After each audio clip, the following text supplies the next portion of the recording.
বোরো ধানের বীজতলা পরিচর্যায় ব্যস্ত সময় পার করছেন কিশোরগঞ্জের হাওর অঞ্চলের কৃষক। চলছে ধানের চারা রোপণের জন্য জমি তৈরির কাজ। তবে বীজ, ধান ও সার, ডিজেলের দাম বেশি থাকায় উৎপাদন খরচ বেড়ে যাওয়ার দুশ্চিন্তায় কৃষক। সঠিক পরামর্শ দিয়ে পাশে থাকার আশ্বাস কৃষি বিভাগের। কিশোরগঞ্জ প্রতিনিধি ইমরুল হকের প্রতিবেদন। Double million offer Walton fridge কিনে পেতে পারেন 20 লক্ষ টাকা, রয়েছে কোটি কোটি টাকার নিশ্চিত উপহার।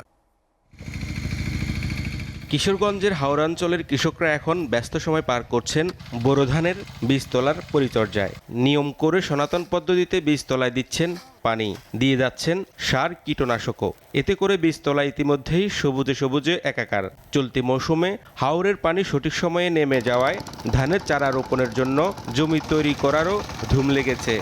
হাওরের পানি সময় মতো নামাতে আমরা কাজ কাম করতে খুব সুবিধা হয়েছে। সার মন্দানে জ্বালা ফেলছি, সার দিতেছি, পানি দিতেছি। যদি আবহাওয়া ভালো থাকে জ্বালা আমরা খেতে নিয়ে মনের আনন্দে লাগাইব। হাওড় অঞ্চলে বোরো ধান ফলাতে গিয়ে প্রতি বছর পোকামাকড়ের আক্রমণ এবং আগাম বন্যা নিয়ে চিন্তিত থাকেন চাষিরা। বীজ ধান এবং সার, ডিজেলের দাম বেশি থাকায় যোগ হয়েছে বাড়তি চিন্তা। 300 টাকা কেজি আছে, এখন আমরা বেচারা পাই না। এখন ধানের সারা তো লাগাইছি, সারা শেষ হইতেছে, জমি হইতে বা করতেছি। এখন সরকারে যদি ডিজেল সারের দর যদি কমা দিত তাহলে একটু ভালো হতো। বীজতলা তৈরি থেকে শুরু করে আবাদের সকল পরামর্শ সহ পাশে থাকার কথা জানালেন জেলার কৃষি সম্প্রসারণের এই কর্মকর্তা। এই বছর কিশোরগঞ্জ জেলায় বোরো আবাদের জন্য বীজতলার লক্ষ্যমাত্রা নির্ধারণ করা হয়েছে 7,900 হেক্টর জমিতে।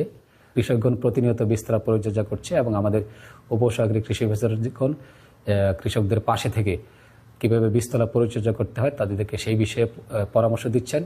চলতি মৌসুমে জেলায় 1,68,100 হেক্টর জমিতে বোরো আবাদের লক্ষ্যমাত্রা নির্ধারণ করা হয়েছে। এর মধ্যে শুধু হাওরেই আবাদ হবে 1,04,000 হেক্টর জমিতে। SATV news desk.